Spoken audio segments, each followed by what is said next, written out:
Constitutional Conversations is a series of discussions by America's leading scholars about the principles, framing, ratification, and implementation of constitutional government in the United States. This series is hosted by the James Madison Memorial Fellowship Foundation of Alexandria, Virginia.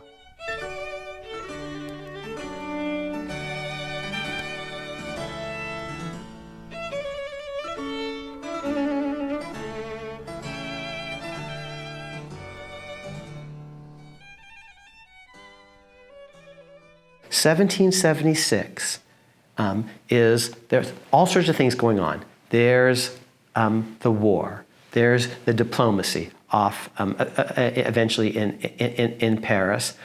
There's a continental system. It's going to be the Articles of Confederation. And there are state constitutions, state by state by state. What's the connection of all of that to the Northwest Ordinance?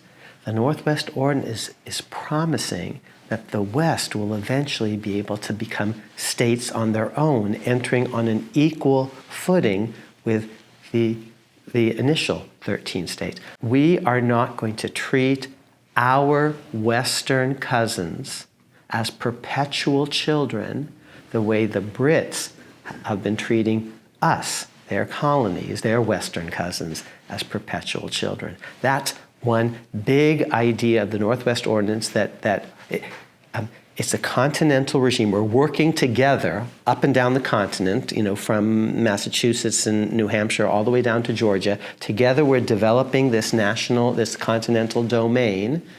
We're working on it together, but eventually this back country will be able to create new states, just like the existing ones, that will be able to join the project on an equal footing. So that's amazing, because eventually we're going to move across the continent in the Constitution and create these new republics horizontally that come in equally. And the Northwest Ordinance also has this amazing idea that it's going to be a slavery-free territory or area. The big themes of America: federalism, or the importance of states; nationalism, it's a national domain that's being developed; equality of states, like in the Senate, for example, but also a certain equality. This is going to be free soil. Now, since this is in connection with the James Madison program, I've got to tell you the not so nice part of the story. So this is Jefferson's brainchild, initially, the Northwest Ordinance, and it will be adopted by the Confederation Congress meeting in New York, as the delegates are simultaneously meeting in that very same summer, the summer of 1787, in Philadelphia. The Constitution's project is going to succeed, it's going to be ratified, and then James Madison will help push a new version of the Northwest Ordinance through as one of the first 10 statutes passed in America. So he's all in the Northwest Ordinance, and Jefferson was his friend Jefferson is the father of it in some ways, and it's all about prohibiting slavery in the West. And then what will happen to these two men later in life? They're going to actually flip on this. And by the time of the Missouri Compromise, they're going to be opposing proposals to prohibit slavery in the new Northwest, territory acquired by Madison's friend Jefferson in the Louisiana Purchase. And Jefferson is going to raise real questions about a ban on slavery in further Western lands, which is just actually an extension of his Northwest Territory idea. And James Madison is going to go so far as to actually say this is unconstitutional in letters to Monroe, to prohibit slavery north and west of a certain line. The very thing that he pushed in the first Congress, he's now going to say is unconstitutional. And who's going to later say stuff like that?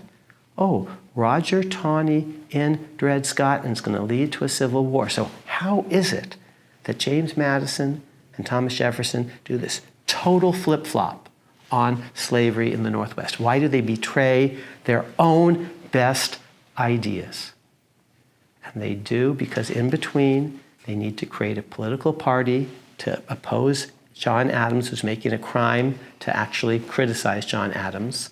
Okay? John Adams is thinner-skinned, or as thin-skinned, maybe it'd be harder to be thinner-skinned, but as thin-skinned as some other presidents later in American history who shall go unnamed, he who shall not be named.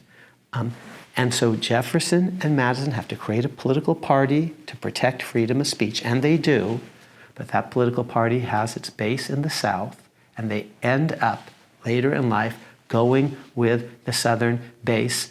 And so, to use a modern analogy, they are closer in that respect to Kevin McCarthy, going with the party over principle, than they are, let's say, to Liz Cheney, who's going with a certain vision of principle over her party.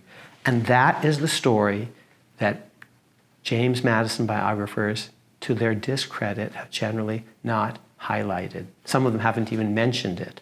But it is a story of the Northwest. And it's a story about Madison, and it's a story that I tell very prominently. But it will be a precedent for Abraham Lincoln. And indeed, the language of the 13th Amendment will be borrowed, the anti-slavery language, word for word for word from, wait for it, the Northwest Ordinance. And this is Lincoln's Amendment. That's what the great movie, the Spielberg movie, Lincoln is all about. He actually signs it. None of the other amendments were actually sent to presidents. This was sent to him accidentally. He puts his name on it. Congress then says that was a mistake. That's not a precedent. But this is Lincoln's amendment in every way. And who is Lincoln? He is a product of the Northwest.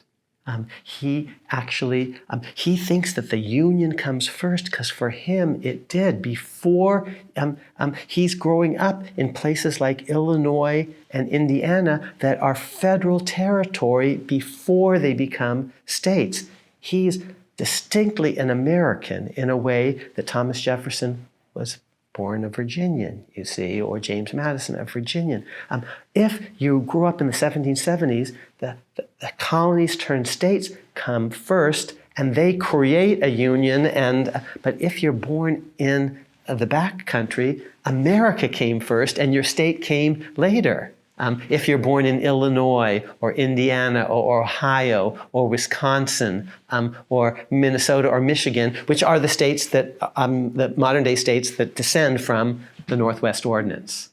You have a different idea of the relationship between states and the federal government because you think, in effect, the federal government created the states if you're from that part of the world, which Lincoln is. And so the epic anti-slavery language of the Northwest Ordinance is not quite followed in the Constitution. Oh, but it will eventually be followed in the Constitution. That's going to be volume 2. That's the next 80 years, the words that made us equal. America's Constitutional Conversation, 1840 to 1920.